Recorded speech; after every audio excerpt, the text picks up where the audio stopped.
अस्सलामुअलैकुम। Straight talk में खुश आमदीद। आपके साथ मैं हूं आयशा बख्श। पीटीआई की तरफ से भरपूर तैयारियों के बावजूद टरनौल का जलसा मुलतवी कर दिया गया। इस मरतबा इस जलसे की मनसूखी पर ज्यादा हंगामा क्यों हो रहा है? फरवरी के इंतखाबात के बाद पीटीआई की तरफ से 5 मरतबा बड़े जलसों का ऐलान किया गया, मगर एक मरतबा भी जलसा ना हो सका। 30 मार्च, 6 अप्रैल, 8 जून को इस्लामाबाद और 6 जुलाई को टरनौल में जलसे के ऐलानात किए गए थे, मगर एनओसी मंसूख होने के बाद ये जलसे ना हो सके। अब इस्लामाबाद हाई कोर्ट की तरफ से इजाजत मिलने के बाद 22 अगस्त को बड़े जोरों शोर से टरनौल में जलसे की तैयारियां जारी थी। गुज़िश्ता रोज एनओसी मुलतवी होने के बावजूद पीटीआई के तमाम ही अहम रहनुमा बाशमूल खैबर पख्तूनख्वा के वजीर आला ऐलान करते रहे कि जलसा हर हाल में होगा। केपी और पंजाब के कई शहरों में रुकावटों के बावजूद पीटीआई के कारकुन भी टरनौल की जानिब पहुंचना शुरू हो गए। रात भर सोशल मीडिया के जरिए भी टरनौल पहुंचने के लिए कारकुनों का लहू गरमाया जाता रहा, मगर अब तक की इत्तलात के मुताबिक सुबह 7:30 बजे गुज़िश्ता कुछ अरसे से पीटीआई में फाल दिखाई न देने वाले रहनुमा आजम सवाती ने जेल में बानी पीटीआई से मुलाकात की और उसके बाद यह ऐलान कर दिया गया कि पीटीआई का जलसा मनसूख कर दिया गया है। अचानक जलसे की मनसूखी पर पीटीआई के कारकुनों का रद्द-ए-अमल ही सामने नहीं आ रहा, बल्कि इत्तेहादी जमातों और बानी पीटीआई की बहन अलीमा खान का भी सख्त मौक़िफ़ सामने आया है। आजम सवाती किसके कहने पर सुबह साबिक चेयरमैन पीटीआई से मिलने गए? किसके कहने पर इमरान खान को जलसा मुलतवी करने का पैगाम पहुंचाया गया? सुबह 7:30 बजे बानी पीटीआई से मुलाकात कैसे हो सकती है? कारकुनों का सामना करने की हिम्मत नहीं थी तो बानी पीटीआई से फैसला करवा दिया। पार्टी चेयरमैन बाहर बैठे हैं, उन्होंने फैसला क्यों नहीं किया? मौजूदा पार्टी लीडरशिप का बानी तहरीक इंसाफ को बाहर निकालने का इरादा ही नहीं है। यूं जलसे की मनसूखी अहम सवालात खड़े कर रही है। क्या ये जलसा वाकई इस्लामाबाद में मजहबी जमातों के एहतजाज के बायस मनसूख किया गया? क्या पीटीआई को सुबह 7:30 बजे से पहले इस एहतजाज का इल्म ही नहीं था? गुज़िश्ता चंद रोज में होने वाले वाकयात साबित कर चुके हैं कि मुस्तकबिल करीब में बानी पीटीआई और एस्टेब्लिशमेंट के दरमियान मामलात तय होने का कोई इम्कान नहीं। ऐसे में बानी पीटीआई ने किस यकीन दहानी पर जलसा मनसूख किया? अगर टरनौल में सिक्योरिटी का इशू था तो क्या वजीर आला केपी सवाबी में ही जलसा नहीं कर सकते थे? पीटीआई का कोई भी लीडर अलीमा खान के सवालों के जवाब दे पाएगा? इसी मामले पर गुफ्तगू करेंगे और खास तौर पर वो कारकुन जो पहुंचने की जल्दी में थे, जो घरों से निकले और इस मामले पर अपनी पार्टी के साथ खड़ा होना चाहते थे, उन्हें कहीं एतमाद में नहीं लिया गया। जो सियासी कमेटी मौजूद है, जो कोर कमेटी पीटीआई की मौजूद है, उनके भी इल्म में ऐसा कोई मामला नहीं था। पैनल में हमारे साथ हैं शहजाद चौधरी, जैगम खान, इफ्तिखार अहमद और हमाद गजनवी साहब। प्रोग्राम का सवाल आप सभी के लिए, किसके कहने पर जलसा मुलतवी करने का पैगाम पहुंचाया गया? सुबह 7:30 बजे मुलाकात कैसे हो सकती है? पार्टी चेयरमैन ने फैसला क्यों नहीं किया? क्या पीटीआई की क़यादत इन सवालात के जवाब दे पाएगी? जैगम साहिब, क्या क़यादत को अपने कारकुनों को जवाब देने चाहिए? वो सवालात जो खुद कारकुन उठा रहे हैं, जो खुद पार्टी के अंदर से लोग उठा रहे हैं। साथ ही साथ वैसे तो हमने हमेशा देखा पीटीआई बहुत वोकल रही, प्रेस कॉन्फ्रेंसेस का एक लंबा सिलसिला शुरू हो जाता है, मगर आज बहुत खामोशी इख्तियार की गई है। क्या खुद भी समझ नहीं पा रहे कि उनके साथ क्या हो रहा है या क्या हो गया? आपने खुद जवाब दे दिया आयशा। जिन सवालों का जवाब रहनुमाओं के पास नहीं है तो वो कारकुनों को उन सवालों का जवाब कैसे देंगे? देखिए, टरनौल जहां पे ये जलसा होना था, आप उसको देखें तो इस्लामाबाद से बाहर केपी वाली साइड पर वाक़ है। बिल्कुल। और इस वक्त जो होने जा रहा था वो ये है कि आप केपी से जुलूस लाकर उसे फेडरल टेरिटरी में इस्लामाबाद की पुलिस से लड़ा दें। तो केपी को फेडरेशन से लड़ाना इस वक्त एक बहुत बड़ा न्यूक्लियर ऑप्शन है, जबकि फेडरल गवर्नमेंट उनको मुजाहरे की, जलसे की इजाजत नहीं दे रही। तो ये वो काम है जो पीटीआई को बहुत सोच समझ कर करना है, और शायद यही पैगाम पहुंचाया गया था, और शायद इसीलिए इस वक्त इस ऑप्शन को इस्तेमाल नहीं किया गया। अब पीटीआई के पास क्या रास्ते हैं? दो सीधी सीधी बातें हैं। वो किसी शायर ने कहा है ना कि तुम में हिम्मत है तो दुनिया से बगावत कर दो, वरना माँ बाप जहां कहते हैं शादी कर लो। अब या तो मसालियत का ऑप्शन है या फिर इनकलाब का ऑप्शन है। तीसरा होता है मसालिहाना इनकलाब का ऑप्शन या इनकलाबी मसालियत का ऑप्शन, जो खुद इस्टेब्लिशमेंट की मदद के साथ आती है। वो इनकलाब तो आ चुका, अब दोबारा आने वाला नहीं है।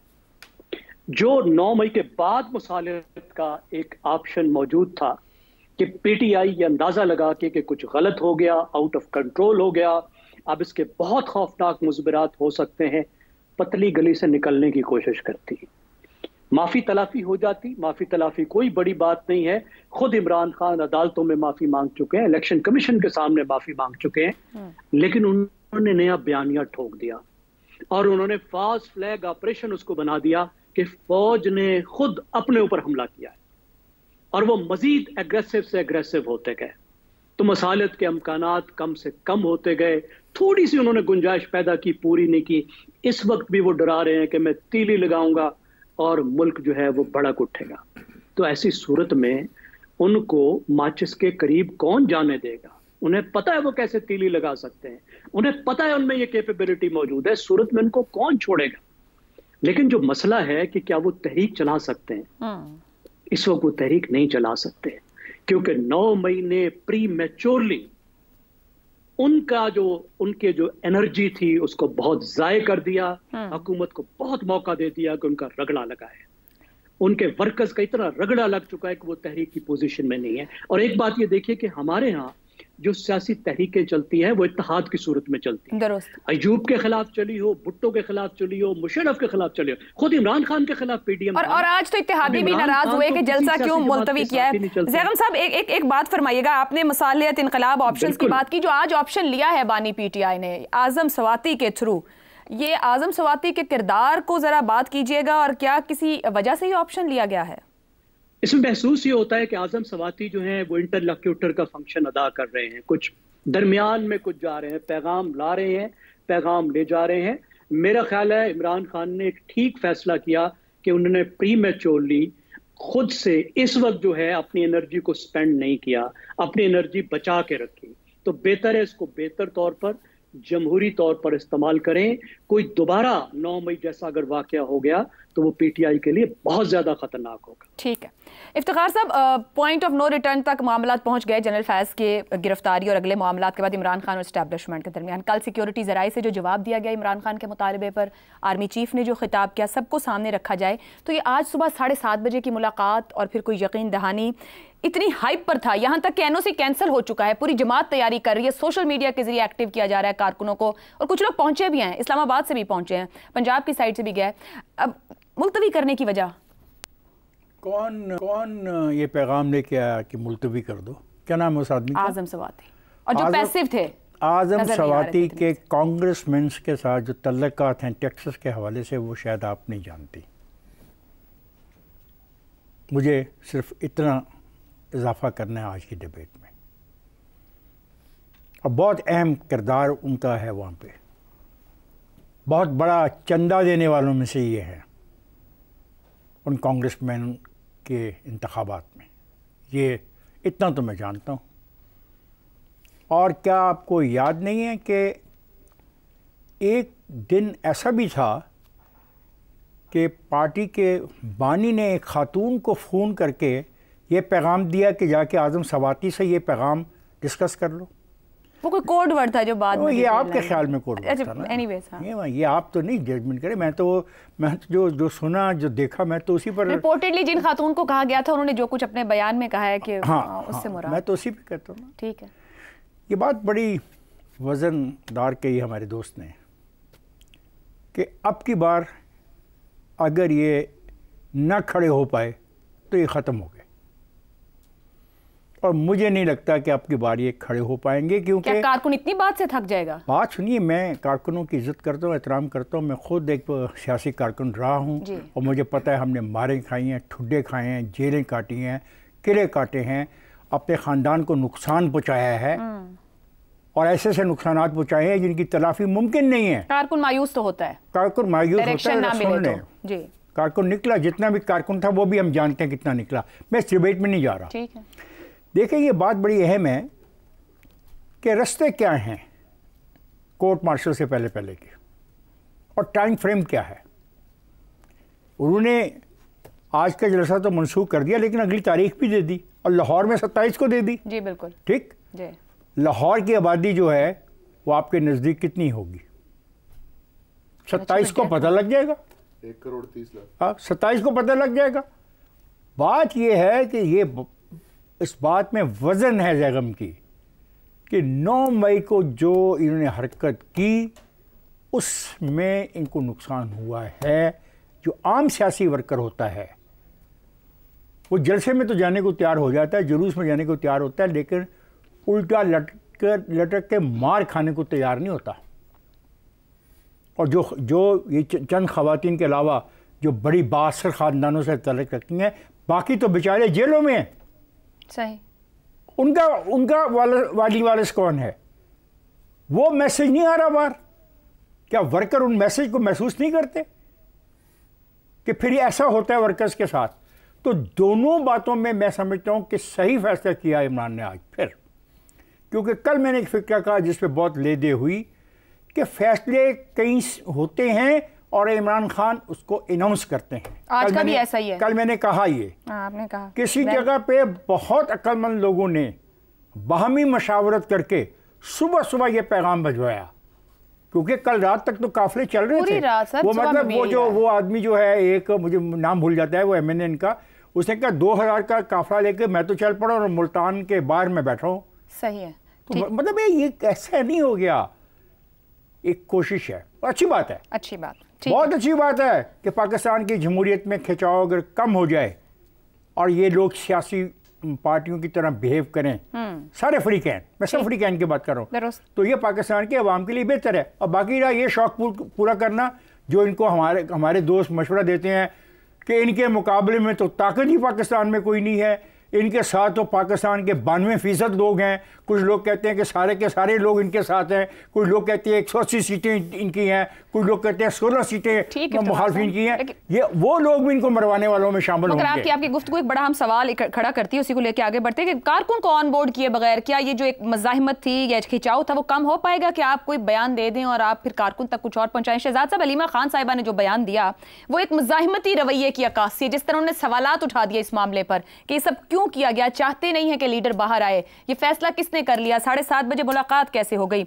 हमारी सियासत में रहा है कि लीडर के घर से अहलिया बेटी कोई ना कोई लीड करती रही मामले को। आपको लगता है कि ये एक ऑप्शन के तौर पर हलीमा खान ये मज़ाहिमती रवैये के साथ आगे आएंगी सूरत हाल में? एक सेकंड में इजाफा कर दूं, क्या इजाजत होती है जेलों में 7:30 बजे मुलाकात? ये बड़ा अहम सवाल है। उन्होंने भी यही पूछा, सुबह 7:30 बजे जहां उनकी अहलिया, बहन, वकील जाते हैं, पहले कोर्ट से इजाजत लेते हैं, फिर मुलाकात करते हैं।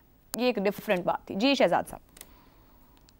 और जब कोर्ट से इजाजत लेते हैं उसके बावजूद मुलाकात नहीं होती। बिल्कुल दुरुस्त, ये भी एक हकीकत है। बिल्कुल दुरुस्त। तो इसलिए इससे हट के चलना पड़ेगा और जो रियलिस्ट चीजें हैं, जो हकीकी चीजें हैं, उनके साथ चलना पड़ेगा। किसके कहने पे जलसा मुलतवी हुआ, हम सब ने एग्री किया, बड़ा अच्छा हुआ मुलतवी हो गया। और उसकी वजूहात पे हम आते हैं। पाकिस्तान की सियासी जमात है ना, तो पाकिस्तान के हक में अगर नहीं काम करेगी तो फिर पाकिस्तान की सियासी जमात तो ना होगी, किसी और मुल्क की सियासी जमात होगी। अगर पाकिस्तान की सियासी जमात है और इस वक्त बहुत मुश्किल में है और उसको पता है कि अगर मेरी तरफ से कोई ऐसा अमल होता है जिसके अंदर कोई कन्फ्रंटेशनल कदम उठाया जाता है, कोई टकराव हो जाता है, कोई law and order situation create हो जाती है, तो फिर उस सूरत में उनका जो ऑलरेडी एक ग्राफ बहुत नीचे जा चुका है वो और कितना नीचे जाएगा। तो मेरा ख्याल है जिस किसी ने भी उनको मशवरा दिया, जो भी है, उसको मैं एड्रेस करता हूँ थोड़ी देर में कि आपका ये जो सवाल असल में जो मख्फी सवाल है वो क्या है उसके अंदर। सुबह 7:30 बजे कैसे मुलाकात हुई? जाहिर है अगर तरनौल से और जगहों से काफिले लेके आने और बहुत दूर तरनौल से तक पहुंचना है तो उनको पहले मिल जाना चाहिए। तो आजम स्वाति अगर गए थे और उन्होंने जाके मुलाकात उनकी हो गई और उनको कहा गया कि उनको मुलाकात करने दें, और उसके बाद उन्होंने आके अनाउंस भी कर दिया, पार्टी चेयरमैन ने नहीं किया क्योंकि वो मिल के आए तो उन्होंने अपने अल्फाज के अंदर बयान कर दिया। अगर तो जो एंड स्टेट है वो आपको अच्छी लगी कि हाँ बहुत अच्छा काम हुआ, तो फिर इसके ऊपर नहीं जाना चाहिए कि मैसेंजर कौन है। चाहिए आपका ताल्लुक मैसेज से है, मैसेंजर से नहीं है। हम सबका पाकिस्तानी होने के नाते मैसेज बड़ा क्लियर था कि आज इस्लामाबाद के हालात अच्छे नहीं है, क्योंकि इस्लामाबाद ब्लॉक्ड है हर तरफ से, और वो सिर्फ और सिर्फ पीटीआई की वजह से नहीं था। पीटीआई तो तरनौल में थी, 10 मिनट दूर है इस्लामाबाद से। ये तो जो इस्लामाबाद के अंदर हो रहा था, ये उसका भी कुछ असर होगा ना किसी तरीके से। और वहां पे कितनी नफरी है, वहां पे कितनी एफर्ट है, वहां पे किस तरीके से खिंचाओ। अभी आप उससे पहले प्रोग्राम से पहले हम बात कर रहे थे जी। तो उसका भी तो कुछ असर होगा कि आज के दिन में ना करना। आज के दिन में उलझाव बढ़ सकता है, हालात ऐसे हैं। और इतनी एक आग लगी, एक चिंगारी कहीं से निकली, चाहे वो तरनौल में ही क्यों ना लगी हो, उसका असर इस्लामाबाद के जो आपका एरिया है वहां पे क्या हो सकता था। तो कुछ थोड़ा सा तनाजुर को जब आप वसी करते हैं तो आप रियलाइज करते हैं कि जिस किसी ने भी ये फैसला किया बड़ी अकल और समझ और दानिश का फैसला किया। फिर अगर ये पार्टी पाकिस्तान में सियासत करना चाहती है और पाकिस्तानी सियासी पार्टी है तो फिर इसको भी उसके ऊपर कुछ ना कुछ ख्याल करना चाहिए। हाँ, इससे अब शायद ये अच्छा ना लगे अगर ये सवाल पूछा जाए कि क्या ये एक जिम्मेदारी का काम था जो पीटीआई की तरफ से हुआ। ये नहीं कि उन्होंने गैर जिम्मेदारी के काम पहले नहीं किए हुए या गैर जिम्मेदाराना किस्म के स्टेटमेंट्स नहीं देते, लेकिन अगर ये काम हो गया तो कम से कम इसकी तारीफ जरूर करनी चाहिए। दूसरी बात, अगर इनमें ये एक तब्दीली है तो इसका मतलब है जो पाकिस्तान का जो सियासी एक खिंचाव है उसको जिस तरीके से भी हमें आप आसान कर सकते हैं, उस खिंचाव को खत्म कर सकते हैं, पाकिस्तान के हक में बेहतर है। आज का सबसे बड़ा जो अलमिया है पाकिस्तान का, देखिए फौज भी अपनी जगह पे कायम रही किसी न किसी बड़े अच्छे बेहतर अंदाज में। आपका कोशिश हो रही है मईशत के अंदर भी कुछ ना कुछ तलक आगे चलने की। अगर कहीं पे मसाइल हैं तो वो सियासी हैं। आपकी सियासी जमातें जो इस वक्त ताकत में भी हैं वो भी असल में अपने पांव पे नहीं खड़ी हुई, तो उनको पांव पे खड़ा करने के लिए, पार्लियामेंट को पांव पे खड़ा करने के लिए एक ऐसी सियासी जमात जो कि बिल्कुल ही एक मुख्तलिफ किस्म का आजादाना रवैया लेके चल रही है, अगर उसको आप किसी तरीके से अपने साथ मिला सकते हैं कुछ अरसे के लिए, 2 साल 3 साल 4 साल, वक्त तो गुजर गया, 3 माह गुजर गए, मुश्किल वक्त से पाकिस्तान निकल आया। अब ये सियासी माहौल को ठीक करना है और अगर उसके अंदर कोई पॉजिटिविटी आती है इनकी तरफ से क्रिएट होती है तो बेहतर तरीका है, इसको देखना चाहिए। बाकी फैज हमीद हो या इमरान खान हो या 9 मई हो, उन सब के अपने अपने जो करतूत हैं, जो सामने चीजें हैं, जो उनके ऊपर इल्जामात हैं, उनको मुकदमे फैसला करना पड़ेगा। मैं तो बहुत दफा कह चुका हूं कि पीटीआई को जो लोग कहते हैं कि इमरान खान है वो गलत कहते हैं। अगर पीटीआई के अंदर कोई जान है तो ये रहेगी, इमरान खान हो या ना हो, और नहीं होगी तो फिर ये इसी तरीके से मिल मिला के एक अमलगम की सूरत में किसी और लीडरशिप के नीचे, किसी और नाम के नीचे फिर से दोबारा से कायम हो जाएगी। क्योंकि रिवायती सियासत को चैलेंज करने के लिए ये मामला लेके चलना जरूरी है, क्योंकि ये रिवायती सियासत को चैलेंज कर रहे हैं। बारहा मैं कहता हूं पाकिस्तान की सियासत तब्दील होने की जरूरत है, और उसके लिए कोई भी हो, इमरान खान की जरूरत नहीं है, कोई और हो जो भी इन नौजवानों को लेके आगे चलेगा, कोई भी इन नौजवानों के इनकी एस्पिरेशंस को एड्रेस करेगा, वही सियासत कामयाब रहेगी। दुरुस्त हो गया। हमाद साहब, किसके कहने पर पैगाम पहुंचाया गया? सुबह 7:30 बजे मुलाकात कैसी हो गई? फिर अलीमा खान साहिबा जो सवालात उठा रही हैं, जितना तनकीद कर रही हैं पीटीआई के जो लीडर्स मौजूद थे, ये 5 जलसे पहले नहीं कर सके और कल शाम बल्कि दोपहर से एनओसी वापस हो गया था कि पता नहीं था कि इस्लामाबाद में आज क्या कुछ हो सकता है। मुमकिना तौर पर ड्रामाई अंदाज से मुलतवी हुआ है। आप समझते हैं सियासी खिंचाव कम करने की इरादतन कोशिश है बानी पीटीआई की जानिब से?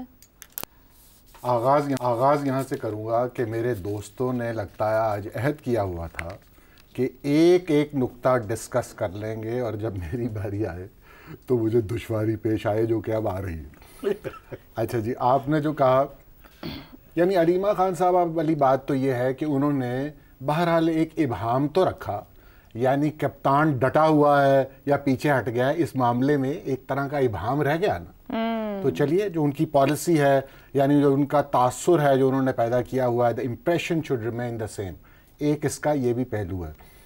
अच्छा, दूसरा जो आपने कहा आज़म सवाती साहब के आदाब सहर खिजी के बारे में वो मैं क्या उस बारे में कह सकता हूँ, वो आपने ठीक कहा, जैसे आप कह रही थी ना, पैसिव थे वो और बड़े गोता लगाया हुआ था उन्होंने, हम उन्हें देख नहीं रहे थे। आखिरी बार जब वो आए थे तो उस वक्त बहुत इनकलाबी मूड में थे, उसके बाद वो गुमशुदा हो गए, हम जिम्मेदारी के लिए चुने गए हैं उसके बाद। तो अब वो आए हैं दोबारा उस रूप में जो कि उनका इब्तदाई हमेशा से रूप रहा था। जी। अच्छा जी, अब इमरान खान साहब ने ये फैसला क्यों किया, इसके लिए मेरे नज़दीक तो जो सबसे बुनियादी बात है वो फैज़ हमीद साहब की गिरफ्तारी और उसके पड़ने वाले असरात हैं, उनके जो दिमाग पर भी होंगे, और उनकी सियासत भी क्योंकि इस वक्त उसी गिरदाब में फंसी हुई है, तो उसके लेंस से वो इस वक्त चीज़ों को देख रहे हैं। क्या फैसला बानी पीटीआई नहीं किया है? यानी अगर किसी की बात मानी भी है तो आखिर फैसला बानी पीटीआई नहीं किया। तो यानी मैं ये समझता हूँ कि वो फैज़ हमीद गिरफ्तार हैं, हमारा ट्रायल जो है उनका भी और मेरा भी, इमरान खान साहब कहते हैं ओपन कोर्ट में होना चाहिए, और चीज़ें उनको लगता है उनकी तरफ बढ़ रही हैं, और इतना अरसा जो उन्होंने पॉलिसी रखी है उससे को कुछ समरावर नहीं हुई, उसका कोई फ्रूट उनको नहीं मिल सका। मेरी ख्वाहिश है कि जो मैं बात कह रहा हूँ कि काश ऐसा ही हो, लेकिन इसकी तस्दीक अभी हम नहीं कर सकते हैं। आने वाले दिनों में ये जो आगे जलसे भी आप बता रहे हैं कि होने जा रहे हैं, उनकी रोशनी में हम देखेंगे।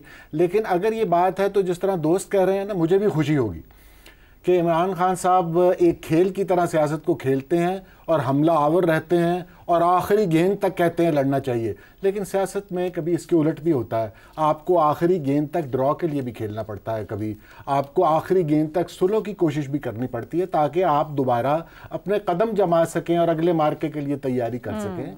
तो ये उनमें खूबी नहीं है, उसका नुकसान भी खान साहब ने उठाया है। लेकिन अगर अब फ़र्ज़ किया कि ये एक नई शुरुआत होने जा रही है तो ये उनके लिए एक अच्छी खबर है। एक बात मैं करता जाऊँ, सब दोस्त जो हैं ये कह रहे हैं बहुत अच्छी बात हुई, जलसा जो है वो मुलतवी हो गया।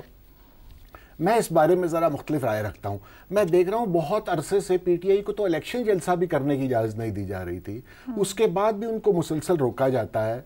अब इस दफ़ा फिर ये बात हो रही है, अब हमने कह दिया जी तरनौल में भी जलसे की इजाज़त नहीं, हमें वहाँ से डर है कि केपीके से कुछ हो जाएगा। अच्छा, लाहौर में जब जलसा होगा तो वो भी देख लेंगे, हमने पहले भी देखा है। उनको मुसलसल रोका जाता है और पस मंज़र में 9 मई का हमारे पास एक पहाड़ खड़ा है, उसकी रोशनी में हम रोक लेते हैं। लेकिन इस बात को मत भूलिए कि वो एक बहुत बड़ी पार्टी है पाकिस्तान की, उनके कॉन्स्टिट्यूशनल राइट्स हैं। और ये दफ़ा 144 हमारे हाथ जो एक गोली आई हुई है कि हम हर चीज़ का इलाज उसी से करते हैं, जो कि 1861 का एक कानून है साम्राज्य का बनाया हुआ, जो लोग आज़ादी मांगते थे उनको वो अपने काबू में रखने के लिए बनाया गया था, यानी जो लोग हकीकी आज़ादी मांगते थे। तो बहरहाल उसका इस तरह बेरहमाना इस्तेमाल जो है वो भी हम बहरहाल कॉन्स्टिट्यूशनलिस्ट को पसंद नहीं आता। दुरुस्त हो गया जी। एक ब्रेक लेते हैं, ब्रेक से बात करेंगे एशियन डेवलपमेंट बैंक की रिपोर्ट, पाकिस्तान के मसाइल की लंबी लिस्ट और मंसूबाबंदी निदारत, इस ब्रेक के बाद। प्रोग्राम में एक बार फिर खुशामदीद। एशियाई तरक्याती बैंक ने पाकिस्तान के हवाले से रिपोर्ट जारी की है जिसमें तरक्याती मसाइल को हल करने की तजावीज़ दी गई हैं। एडीबी रिपोर्ट के मुताबिक 2040 यानी सिर्फ 15 साल बाद पाकिस्तान में पानी की सतह शदीद कम हो जाएगी। शहरी मसाइल के हवाले से रिपोर्ट में बताया गया है कि पाकिस्तान में तेजी से बढ़ती हुई आबादी की वजह से मसाइल बढ़ रहे हैं। 25 साल बाद पाकिस्तान की आबादी 40 करोड़ से तजावुज़ कर जाएगी, जिसके बायस शहरों में बुनियादी सहूलियात का फुकदान बढ़ेगा। लोगों का रहन सहन गैर मयारी हो रहा है। शहरों में मनसूबाबंदी के बगैर गैर कानूनी और बिल्डिंग कोड्स की खिलाफ वर्जी हो रही है। ज़रई ज़मीनों पर बढ़ती हुई इंक्रोचमेंट के बायस मुस्तकबिल में ग़ज़ाई क़िल्लत का भी खदशा है। रिपोर्ट में ये तजावीज़ भी दी गई हैं कि पाकिस्तान को नए शहर और मुस्तकिल पॉलिसी बनाने की ज़रूरत है। इकनॉमिक पावर हाउस, तालीम, रहन सहन के लिए बेहतर मौक़े फराहम करने के लिए पॉलिसी बनाना होगी। क्लाइमेट चेंज के बायस पाकिस्तान को साउथ एशिया रीजन में सबसे ज़्यादा माशी नुकसान हुआ है, इस पर काम करने की जरूरत है। इस रिपोर्ट के मुताबिक 18वीं तरमीम के बाद सूबे और लोकल गवर्नमेंट शहरों में मैनेजमेंट को बेहतर नहीं बना सके यानी नाकाम रहे हैं। लिहाजा सूबाई हुकूमतों को लोकल गवर्नमेंट एक्ट पर अमल करना होगा। पाकिस्तान को सालाना 3.5 लाख नए घरों की जरूरत है। मजमूई तौर पर 1 करोड़ नए घरों की जरूरत है। शहरी बुनियादी हिफ्ज़ाने सेहत के इक़दामात से महरूम है। शहरी इलाकों में 43% आबादी को ताहाल साफ पानी की फराहमी जैसे मसाइल का सामना है। पाकिस्तान को 10, 20 और 30 साला शहरकारी का नया प्लान बनाने की जरूरत है। म्यूनिसिपल सर्विसेज बेहतर बनाने के लिए प्राइवेट पार्टनरशिप एग्रीमेंट्स की जरूरत है। पाकिस्तान में मौजूदा अर्बन डेवलपमेंट मॉडल की जगह नया निज़ाम बनाने की जरूरत है। मसाइल का अंबार है, मगर ये हल कैसे होंगे इसका कुछ अता पता नहीं। इन सब मसाइल के हल के लिए काम आज से शुरू करना होगा। शॉर्ट टर्म के बजाय लॉन्ग टर्म प्लानिंग करना होगी। मगर अहम सवाल यह है कि क्या हुकूमत को इन मसाइल का इदराक भी है? अगर है तो फिर हल के लिए क्या इक़दामात उठाए जा रहे हैं, और अगर इदराक ही नहीं तो फिर ये मजीद खतरे की बात है। इसी पर गुफ्तगू करेंगे कि क्या हम इस मनसूबाबंदी की तरफ सोच भी रहे हैं। सवाल इस तरह से, ग़ज़ाई क़िल्लत, पानी की शदीद कमी का खदशा और शहरकारी के मसाइल, मुस्तकिल पॉलिसी की ज़रूरत। एडीबी रिपोर्ट, अपनी 5 साला मयाद पर अदम तहफ़्फ़ुज़ का शिकार हुकूमतें क्या 30 साल की मनसूबाबंदी की सलाहियत रखती हैं? ज़ैगम साहब, ये रिपोर्ट वो सारे मसाइल बता रही है जो एग्जिस्ट करते हैं, जो हम जानते हैं, जिन पर बार बार गुफ्तगू भी होती है। हमें एक तसलसल दरकार है, हमें एक इस्तेहकाम दरकार है। यहाँ पर शहरी हुकूमतों का जिक्र भी किया गया, सूबों का भी मामला आया 18वीं तरमीम के बाद। हुकूमतें जिस अदम तहफ़्फ़ुज़ का शिकार हैं वो ऐसा कोई इक़दाम ले सकती हैं, कुछ 5 साल, 7 साल, 10 साल का? मेरे ख्याल में इन बातों का हुकूमती अदम इस्तेहकाम से कोई ताल्लुक नहीं है। अच्छा, इस बात का ताल्लुक इस बात से है कि हमारी अशराफिया के दिल में अवाम के लिए थोड़ा सा रहम हो, थोड़ा सा दर्द हो। देखिए, जितनी चीज़ें आपने बनाई हैं उसके दरमियान में मैं एक चीज पकड़ता हूँ, उसको जोड़ के मैं आपको दिखाता हूँ और उन बताता हूँ कि इन मसलों के पीछे क्या है। देखिए, पाकिस्तान में आबादी का बम फट चुका है। हर चीज को आप उससे जोड़ सकते हैं। हमने जो सियासी बातें की है मिसाल के तौर पर, उसको आप पाकिस्तान के यूथ बल्ज से जोड़ सकते हैं। इतनी बड़ी नौजवान आबादी जिसके लिए आपके पास हुकूमतों के पास कुछ नहीं है। 1947 में पाकिस्तान की आबादी थी 3 से 4 करोड़। इस वक्त हमारी आबादी है 24 करोड़। हम इस मगरबी पाकिस्तान की बात कर रहे हैं। 6 से 7 गुना आबादी बढ़ी। अब पानी का आपने बात की कि पानी कम हो रहा है। पानी बिल्कुल कम नहीं हो रहा। पाकिस्तान में पानी जितना 1947 में था आज भी उतना है, 5 साल बाद भी उतना होगा। फिर क्या मसला है? मसला है फीकस पानी। एक बंदे को कितना पानी दस्तयाब है?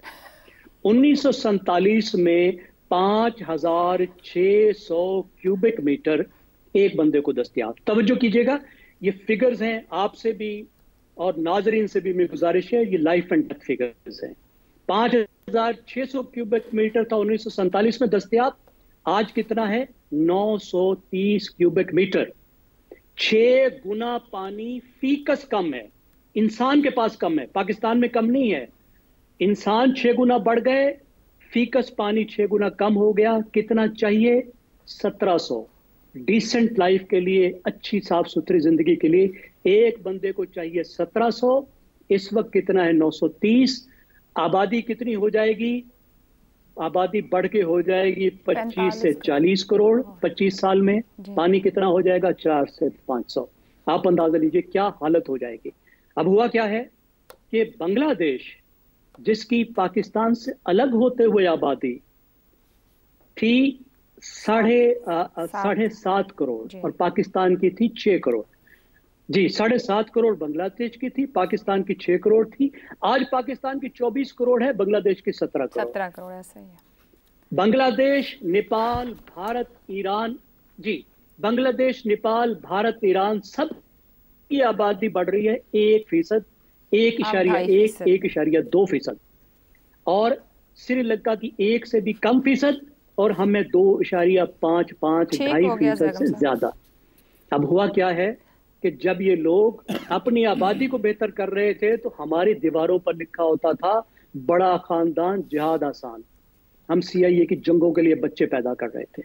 और इसका ताल्लुक क्या है? मैं आखिरी बात करूंगा, वक्त कम होता है। आबादी ये जाहिर करती है कि पाकिस्तानी लोगों को सेहत की सहूलतें नहीं मिल रही। बिल्कुल दुरुस्त। पाकिस्तानी बच्चियों को, खवातीन को रोजगार नहीं मिल रहा, बच्चियों को तालीम नहीं मिल रही। ठीक हो गया ज़ैलम साहब। सोशल चीजें ठीक हों तो तब आबादी कंट्रोल होती है। इधर तवज्जो नहीं है। जी, सेहत है ना, सहूलत है ना, वसाइल है। हमाद साहब, अगला इलेक्शन जीतने के लिए ऑप्टिक्स की सियासत करने वाली हुक्मरान क्या इन बातों को समझ पाएंगे कि क्या जरूरत है, कहां से आगाज करना है? ये बात जो है ना खुद मंसूबाबंदी की अहमियत समझ सके ना आवाम को समझा सके। अदम तहफ़्फ़ुज़ जो सियासी हुकूमतों का है, बहरहाल वो एक बड़ा किरदार अदा करता है। हम ये नहीं कह सकते कि उसका क्या किरदार होगा। देखिए, वो सियासी ज़रूरत के तहत भी वो बात समझ में आती है कि अगर हुकूमतों को मालूम हो कि अगले इलेक्शन हो जाने हैं और अगले इलेक्शन फेयर एंड फ्री हो जाने हैं तो वो काम करेंगी और वो लंबे तवील मुद्दती मंसूबे भी बनाएंगे। यानी हम ये तवक्को रखते हैं, क्योंकि आज तक ये मौका ही नहीं आया, इसलिए हम इस पर कोई फतवा सादिर करने की पोजीशन में तो नहीं है।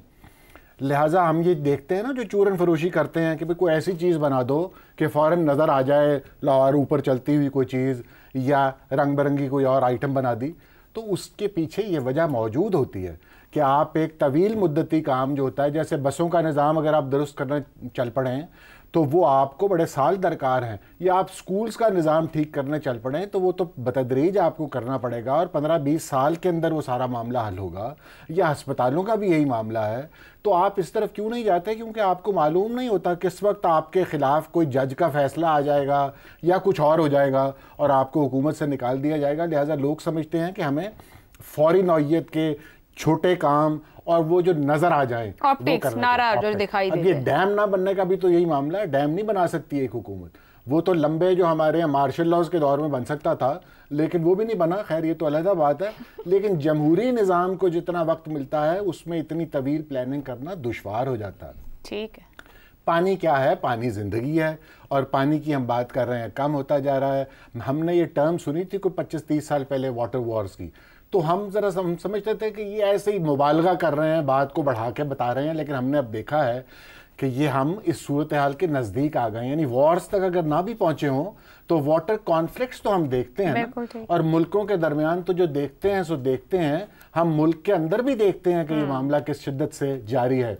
और हमारे अपने आप पाकिस्तान में देखिए कि जिस तरह हम इंडस वाटर बेसिन ट्रीटी को आज तक कहते हैं कि भी हमारे दरिया भेज दिए, ये हो गया, उसी तरह हम पाकिस्तान के अंदर भी तो कहते हैं, मतलब हमारे छोटे सूबों को बिलखुसूस सिंध को शिकायत है ना, वो कहते हैं आपने ये नहर क्यों निकाल ली, ये तय तो नहीं था।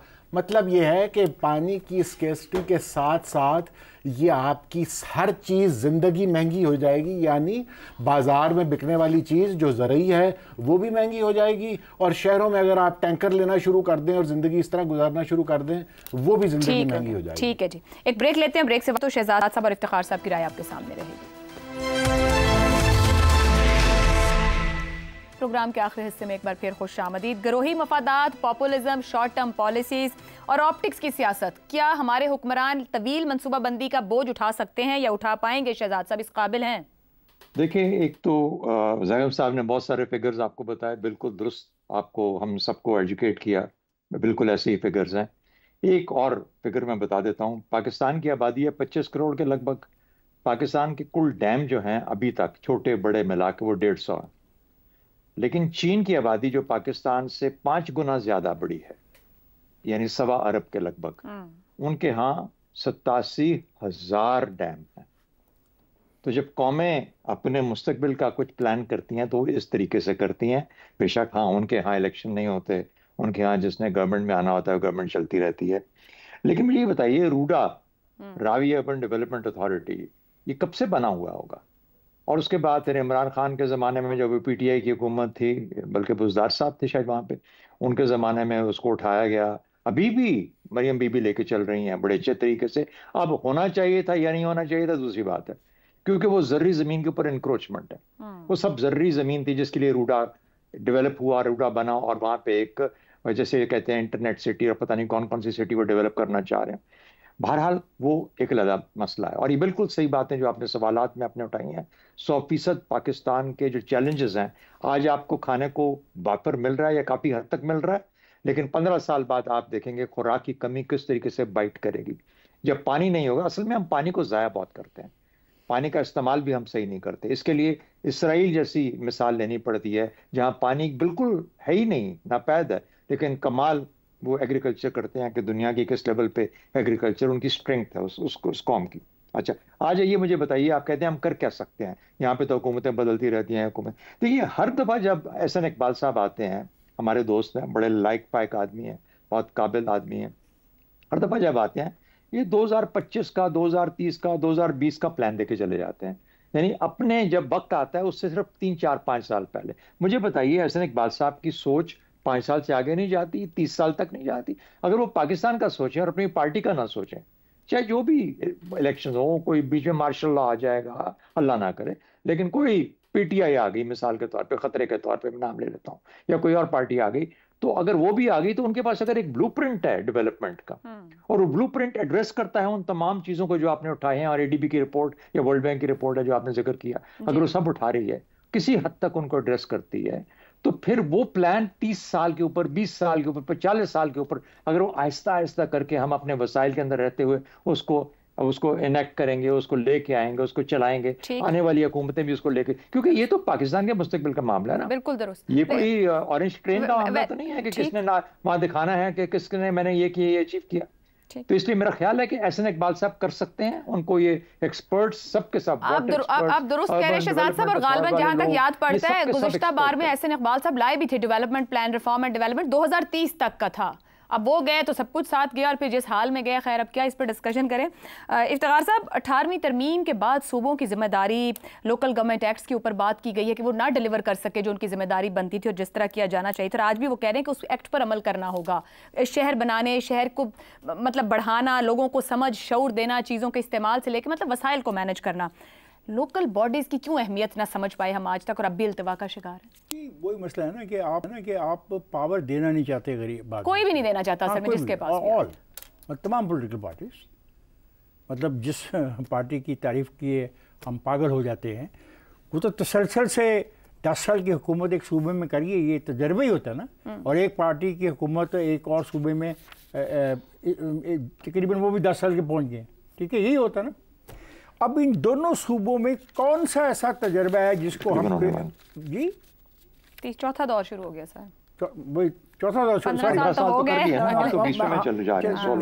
ठीक है, मतलब इनको हमें बेहतर एक देने चाहिए थे प्रोजेक्ट्स, ताकि हम उसकी मिसाल को इस्तेमाल कर सकते, नहीं दिए। और अयूब खान के बाद ये मसला कभी ज़ेरे बहस लाया ही नहीं गया। आबादी पर काबू पाने के लिए जो स्कीम सबसे पहली बनी और कामयाब हुई वो अयूब खान की थी। पानी के लिए ये उस पर हम इल्ज़ाम लगाते हैं कि उसने पानी बेच दिया, लेकिन हम ये नहीं सोचते कि पानी का जो बेचने का जो दौर था, वजूहात थी और काम खड़े थे, उसमें 2 ऐसे डैम बना गया, उसके बाद कौन सा बड़ा डैम आपने बना लिया। तो मकसद ये है कि ये मनसूबाबंदी लंबी होनी चाहिए थी। इन 2 सूबों के पास था, हमें सिखाते, हमें समझाते, और दोनों सूबों का पानी का इशू आ रहा है। और कालाबाग डैम की मुखालफत करके दोनों सूबे, मैं आपको आज प्रेडिक्ट करता हूँ, पंजाब के मुकाबले में पानी की कमी का ज़्यादा सामना करेंगे। किसी ने ख्याल नहीं किया।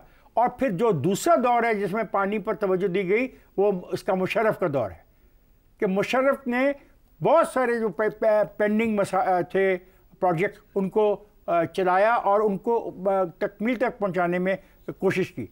ये हमें देखना चाहिए, ऐसे बातें करने से बात नहीं चलेगी। आबादी को काबू करना होगा। पानी को जिस तरह बताया है जैगम साहब ने कि पानी इतना कम होता जा रहा है, आबादी को तो पानी तो हम कर सकते हैं ना, ठीक हो, कोई ऐसा इशू नहीं है कि हम हमारे पास ठीक हो सकता है अगर आबादी के ऊपर आप काम करें। और सबसे बड़ा इशू आपका है ये कि आप पावर को शेयर करने को तैयार नहीं, नंबर 1, और दूसरा आप अपनी आबादी को काबू करें। ठीक है जी, मसाइल में बैलेंस क्रिएट करने की जरूरत है। तो हुक्मरानों के लिए ये समझना जरूरी है कि आज आपकी आबादी ही आपका सबसे बड़ा प्रोडक्ट है, उनकी जिस्मानी और जहनी सेहत पर इन्वेस्ट करें ताकि माशरा तामीर की जानी बढ़ सके। इजाजत दीजिए, अल्लाह हाफ़िज़।